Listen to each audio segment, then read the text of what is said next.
This is Dan Bolen, and I'm the host of the podcast, The Courage to be Courageous, where people from all over the United States, actually all over the world, can come and hear stories of people who have overcome their fear by being courageous. And I'd like to welcome you all of our podcast today.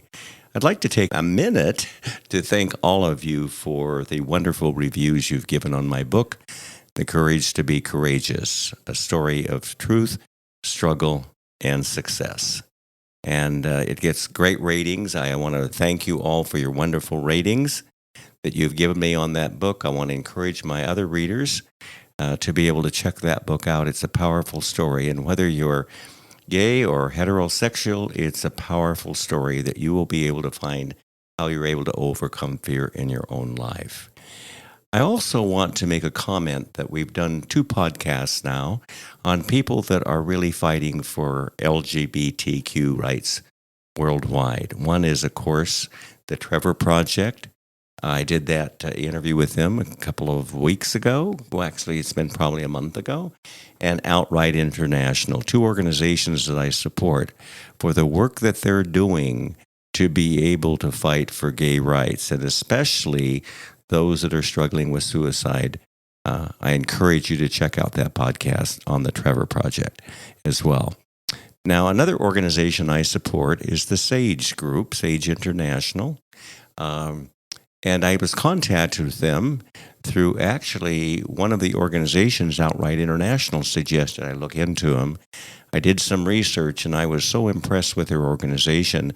And they are an organization that fights for the rights of the LGBTQ plus community.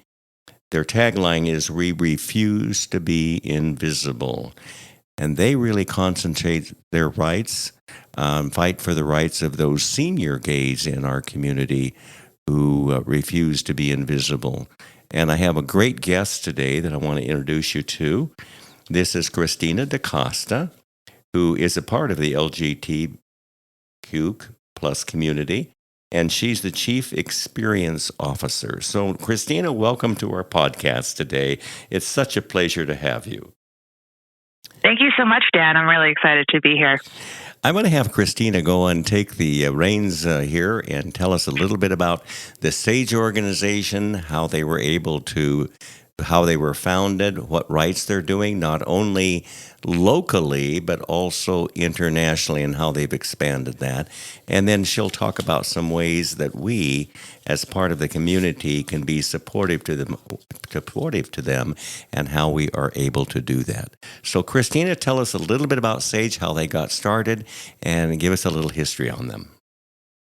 Sure. Well, first off, I use she, her pronouns, just so your audience knows, and you do as well. I have actually been at SAGE for about 16 years. I started 16 years ago as the special assistant to our executive director, Michael Adams, who continues to be our CEO.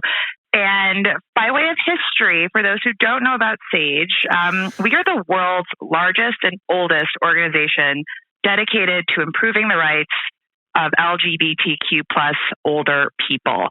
SAGE was started in 1978 in New York City, actually by student gerontologists who were queer themselves and who realized that there weren't supportive services or programs for the LGBTQ plus older adult population, and they knew that they themselves, as gerontologists, were only going to get older, and really wanted to ensure that there was a foundation for this community, as some were currently aging, and for the future.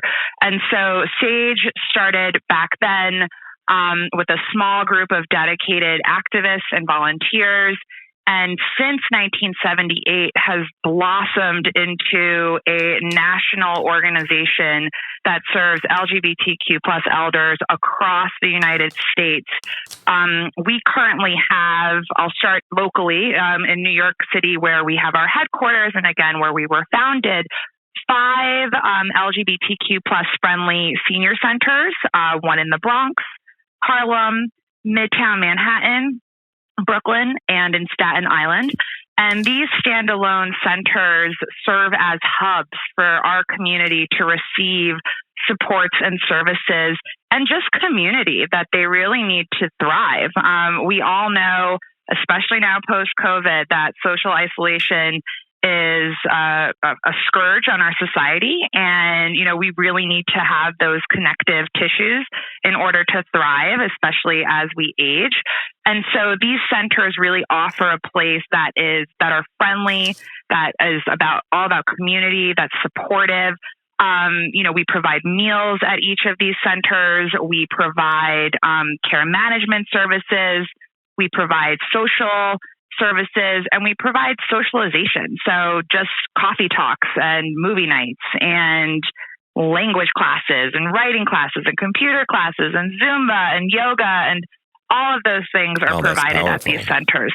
Mm-hmm. Yeah, it's amazing. I myself went to our Sage Harlem center a month or so ago to take part in our food pantry and did a Zumba class that was actually kind of hard. I worked up a little bit of a sweat. So it's really no joke that, Sage is providing some really vital services. So that's what we have in New York. In addition to those centers, we actually opened up very recently in the past couple of years, LGBTQ plus friendly senior housing in the Bronx and in Brooklyn. So that is Stonewall House, located in Fort Greene, Brooklyn, and Crotona Pride House, located at Crotona Park in the Bronx. And so these facilities are LGBTQ plus friendly housing. It is, open to all, but we offer wraparound, services and supports. Our Sage centers at those locations are located on the ground floor. And then again, these buildings provide a sense of community for everyone who lives in them. And when I say everyone, I mean all stripes, everyone, LGBTQ plus or not. It's non-exclusive housing. And so we really make it a point to provide these services to the entire community. So there's so many things that Sage does. That's just a little tiny bit that's localized, quote unquote localized. But we do vast amounts of work across the country. The biggest parts of the work that we do is through our advocacy team. We work in Washington, D.C., and then at the state and local governments across the country to really ensure that LGBTQ plus older people are getting the supports and services they need to thrive. In particular, I'm going to get into a little bit of wonkiness, but it's super important. A lot of people don't know this, but the Older Americans Act, which is billions and billions of dollars provided to older adults across the country at programs aimed at helping them age in their homes. So think about Meals on Wheels, Access-a-Ride, senior centers, those kinds of services that help people age where they want to live. The Older Americans Act is huge. Again, billions of dollars. And what Sage managed to do in 2020 under the Trump administration was to have LGBTQ plus older people written into the Older Americans Act to get state agencies on aging to start doing data collection, start seeing what this population needs in order to get them the money and the services that we all deserve, right? LGBTQ plus people are across the country. Yes. And as they age, they should be getting a piece of this pie. So it was a huge accomplishment that has very broad reaching arms that right now we're actually in July of 2023. We're actually in a comment period right now. And I can share, if you go to sageusa.org/old and bold, you'll get directed to Old and Bold. That's right. That's how you can get involved with our Older Americans Act work. Okay. And, submit a comment. Say why you need these services, why having Meals on Wheels would be beneficial to you, or maybe it's your grandparent if you're a younger listener, right? We all want to age successfully. And to do that, we really need the supports and services that we are owed. And so, I definitely encourage, I'll say this at the end when you ask about things that people can do, but advocacy is a huge part of our work and is definitely something at the national level that, is really crucial in order to help LGBTQ plus elders everywhere. So in addition to that national work, we're doing national housing work, working with builders and organizations across the country to use the lessons learned in New York across the country to help more LGBTQ plus friendly housing happen. And so that's another arm of our work. Even more is our SAGE Collab program, which is how we work with other LGBTQ plus organizations and older adult organizations across the country to educate, to bring them into the advocacy circle, into the services circle, into the educational circle, so that they can advocate and provide programs across the country as well. So more national work that we do includes our Sage Care program, which is our LGBTQ plus cultural competency training. We credential home care agencies as well as long-term care facilities on how to be LGBTQ plus culturally competent, not only for elders who may live or want to, move into one of these facilities, but their families. If you are a younger queer person and your father is going into a nursing home and you don't feel welcome visiting your father because you're queer, that's a problem, right? Yes, and so, all of these things, is, really an intersectional approach as to how does the LGBTQ plus population age with grace, and then how do we bring in younger folks who may not be thinking about these issues right now, to be aware and to, take action and think about this part of their future. There are so many other things, Dan. I could just keep talking, but if you want to ask some questions to break this up, I don't want people to get sick of the sound of my voice. No, they won't get sick of the sound of your voice. I think a couple of things you said are really, critical and important. Number one, it's important for the LGBTQ plus community to have a community. They need to have a community. All humans need a community. And this is a great organization where they can have a community and how they can use these different aspects of SAGE to be able to do that. But one question comes to my mind. I know you started in New York City, and I think you've expanded down into Florida. How would there be people in other parts of the country, for example, I live in Arizona. Of course, we have many of our listeners from all over the United States and all over different parts of the world.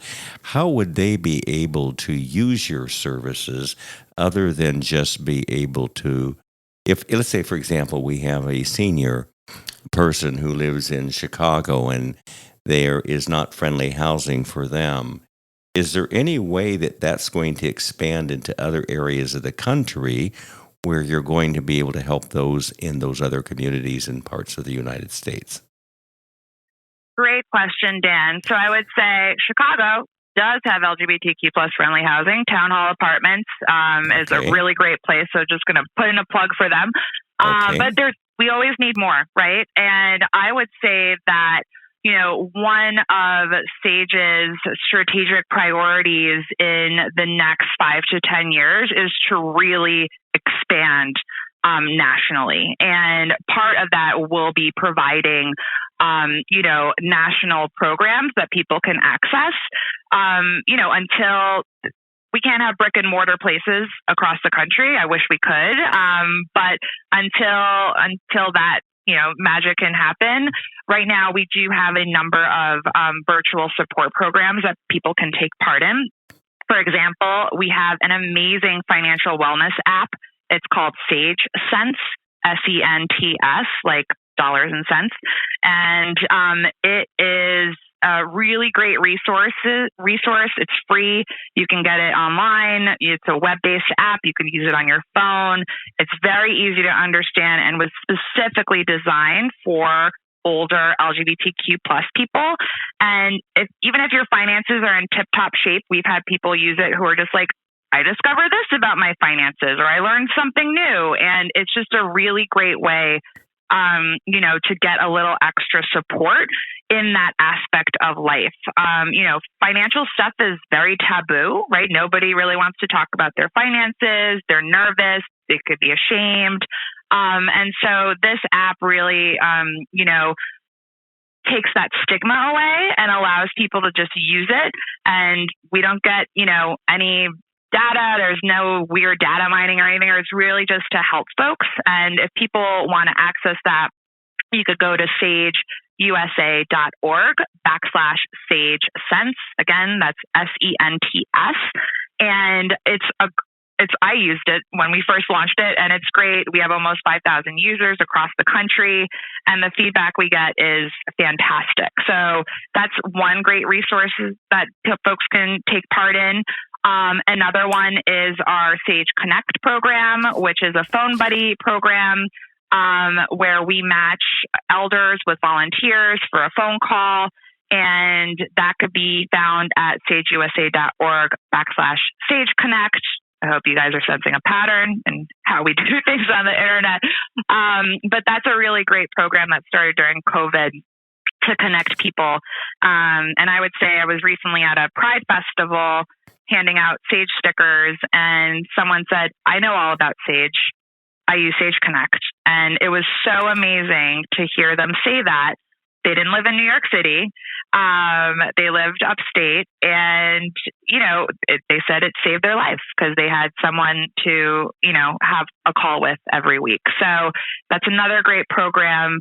And I would also add, for anyone in crisis who needs support, we do have a 24/7 hotline that people can access. And it is just a really important resource that we believe is necessary, especially now with trans attacks across the country.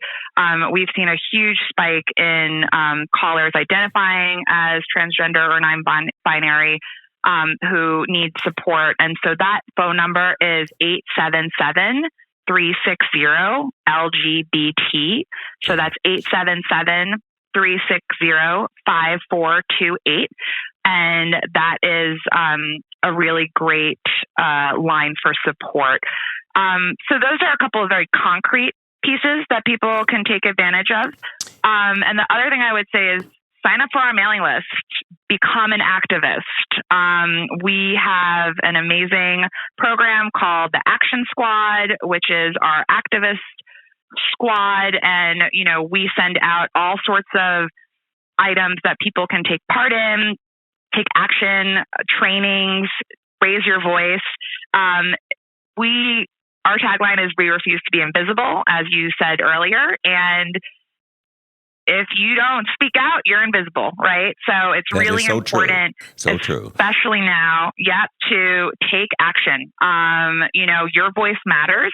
And I encourage anyone, young or old, to sign up for that Action Squad list. It is, I'm pretty sure it's sageusa.org/Action Squad, and you can sign up there. And it is one of the best ways to get activated and motivated, and we provide the tools to do it. This is so incredible to hear some of the different things you're doing. I'd like to make a comment on a couple of things that you mentioned, kind of reiterate a couple of things. This Sage Sense, SCENTS, I think is phenomenal for people who are struggling with financial issues, and they feel they can go and have a place, be heard, get some information that will help them. The Sage Connect, that really was a key point for me. That's what people need. They need to connect to a community. There are people out there that are part of this community that are not connected to anyone. And this is an opportunity for seniors, those of the older generation, to connect, to get encouragement, to be able to have an ear, be able to say, and be able to feel what other people are going through. What a tremendous example of that. And that is Sage Connect. Sage Hotline, and again, to see if I've got the number right, it is 877-360, and I'll just use 5428. Did I get that right?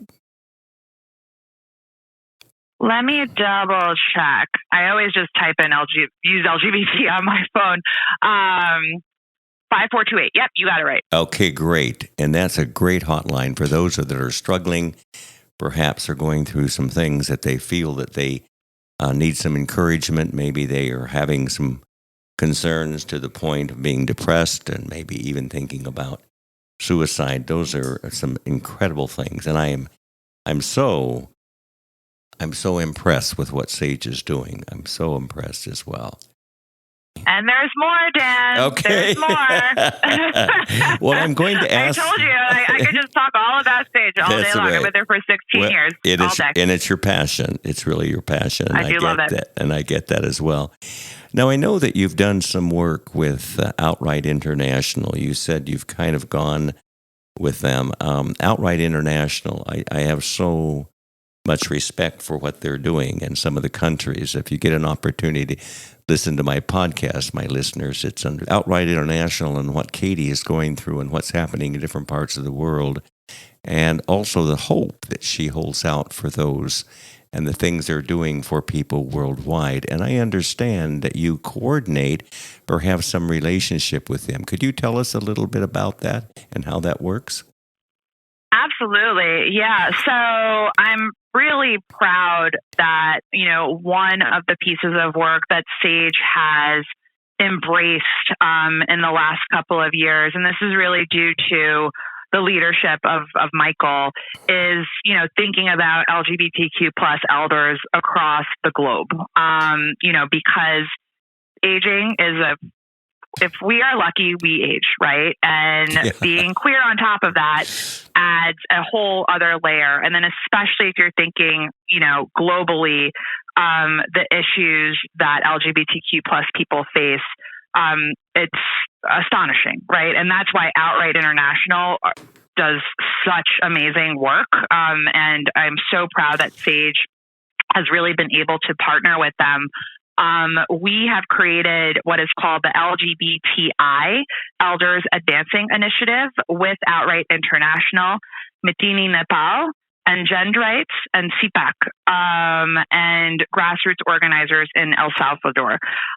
This initiative is really focused on expanding human rights protections on social, economic inclusion across the globe, with a particular focus on older lesbians, transgender, gender non-binary, and intersex people. In particular, we're really driving at elder-driven strategies in this area. And supporting LGBTI older people in Costa Rica, El Salvador, Nepal, and the Philippines. And we're working really cultivating data in each country, documentations, publications on the needs of these elders, supporting civil society organizations that serve and empower this population, and then really advocating for policy reforms and agendas that prioritize discrimination protections and health equity for this population. So this has been a huge undertaking, as you can imagine. And in particular, we are working with these partners to create a new web hub that will have a lot of this information. It's called the Global LGBTQ Plus Aging Network. And this is our work with partners because, they are the experts, and, we're going to bring our own expertise, but definitely, we are working with these folks to really, again, get data, learn more, help change the narrative. And it's just really, really exciting. We have an amazing director of the program who's been taking the lead. We were just at this, global aging conference. And so it's really phenomenal. And it just shows the way that Sage has grown so much since 1978 and the local work that we do. So it's phenomenal, and I'm super proud of it. And it's part of our work. If you go to our website and dig around with all of the things we do, you can learn more about it there as well. Thank you so much. I appreciate that. That is remarkable that you're expanding and doing the work for seniors in that community as well too. Let me take a few minutes here to go in to see how other individuals can support the organization. I think, You made an incredible comment when you say, if you don't speak out, you are invisible. And I totally believe in that. But tell us how we as individuals out there listening to the podcast, now we know a little bit about the SAGE organization and what they do. So Christina, tell us what we can do to support the organizations in financially, or if there's other ways we can support the organization, and how would we be able to do that for SAGE organization? It's an organization that I believe so strongly in. So tell us how we can do that. That would make it that we can help. There's a lot of our listeners that want to help out there. We're going to speak out because we don't want to be invisible. We're going to speak out. You don't want to be invisible. That's right. That is so true. I get that. First, I'll just say, I talked a lot about SAGE as an organization, but I want to just bring it back before I get to the get involved part to the actual people we serve, right? Because they are the folks who have the stories of the impact that SAGE, has made on their lives. And so, the reason why I'm so passionate about SAGE and why I'm still here after 16 years is really because in my line of work, I have been privileged to hear the stories of these elders and to hear not only how SAGE has impacted them, but how they have impacted SAGE. Wow. It is truly an organization where we follow the nothing about us without us ethos.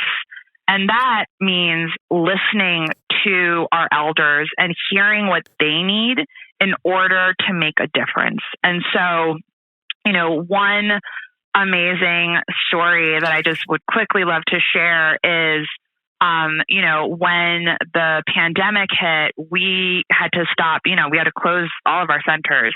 And we started doing, meal delivery service and doing bagged meals at our, center locations where people could come in, outside, mass, get a meal and go home and or deliver them to homebound folks. And one person called us and left us a message stating, this meant so much to her to get these meals delivered and to just talk with someone for a few minutes, that it made her feel seen and it helped her, actually survive because, LGBTQ plus elders, people think, oh, these people have all this money. No, they're at the federal poverty level. Of course. The population is not a very rich one due to a lifetime of discrimination. So, that's just one piece of the story. And then the others are just stories of joy. I have one of my most amazing stories and couples is Pat and Paulette Martin. They're an amazing powerhouse Black lesbian couple who they met at SAGE and they fell in love and they're married, and they are just such a joy to see, how aging can be freeing.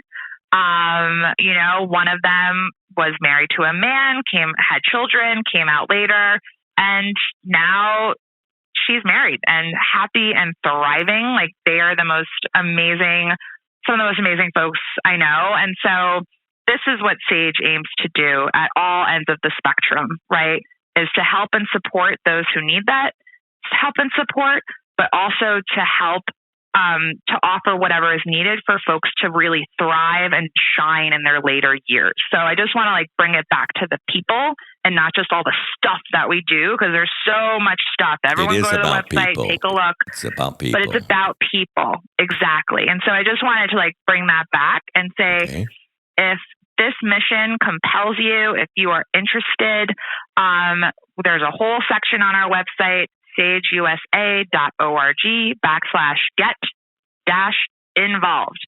And that page, you can donate. We love donations. Of course we do. Your donations help fund our food pantry programs, our social services programs, our advocacy work, all of it, right? It's all unrestricted and it all helps the organization and these elders that we serve. So donations are amazing. You could become a monthly donor, pay once, pay $5, whatever you got. We love it. But like I said earlier, there are other things. So you can take action. Like I said, go join our action squad. It is a really empowering way to get involved. And, again, advocacy, we have to talk, we have to speak up, we have to take action now at the local, state, and federal level in order to protect our rights, especially now. Everyone knows what I'm talking about if you're listening to this Absolutely, podcast. So I would do. definitely say take action, take action. And, the other things you could do, if you are local in New York, we do have a number of local volunteer opportunities. We have meal service. We have a friendly visitor program. That friendly visitor program is also available in Florida, in Fort Lauderdale. And we have a Sage Table program where you can sign up to host your own meal, and we give you like a discussion guide. It's supposed to be intergenerational. And so that page, like I said, sageusa.org/get-involved will tell you a whole bunch of ways that you can come help Sage, support Sage, take action, and really just, dig into our history, dig into our stories, learn more about the people we serve. I promise, once you use some of our videos of Sage elders, you just fall in love with Sage. Thank you. I want to reiterate a couple of things there because for those that want to volunteer, and I want to make sure that I have this correct, but I think she said go to sageusa.org/get-involved, GET involved. And there on that app, you can donate money. You can do it one time, or you can donate on a monthly level. And then the other one I think that is so powerful is Take Action Squad, where people can take action. I think that's another way that our podcasters can help Sage by taking and getting on that squad of Take Action. And then obviously, if you're in the local New York area, there's things you can do to volunteer there as well. I'm going to make a comment here because it ties in with what Christina is saying here. One of the biggest rights right now that are being challenged is the trans rights. In Arizona, where I live, we were at a Trevor meeting, and the Trevor Project meeting, we were asked to join them. And there were over close to 300 laws that were being proposed. It's hard to even wrap your mind around this, against transgendered. And we had an attorney there that was talking to us about how they're fighting for the rights of these individuals. We have to get involved. We have to have a voice. We cannot be silent. And what's happening right now, even in the United States, some of the rights are being taken away. For example, what's happening in the states of Florida, what's happening in Texas right now. We also know what's happening in the Supreme Court. So we cannot just sit back. We have a lot more freedom, right? We have more freedom now than we've had before, but it's starting to erode away because legislatures are taking away some of our rights. And this is why we need to be involved with the Sage Group, with Outright International, with the Trevor Project. I want to encourage all of my listeners there to support them in whatever way you can, even if it's just a voice, okay? And so I want to thank Christina. This has been such a pleasure having you. You've given me so much education on the Sage Project. I want to encourage my podcasters to certainly check out the Sage. We've given you the information of where you can donate. We give you information of how we can be able to help them. And we need to have a voice because we will not be silent. Thank you, Christina. It's such a pleasure having you. It was very much my own pleasure, Dan. Thank you so much. Okay. Take care now. Bye-bye now.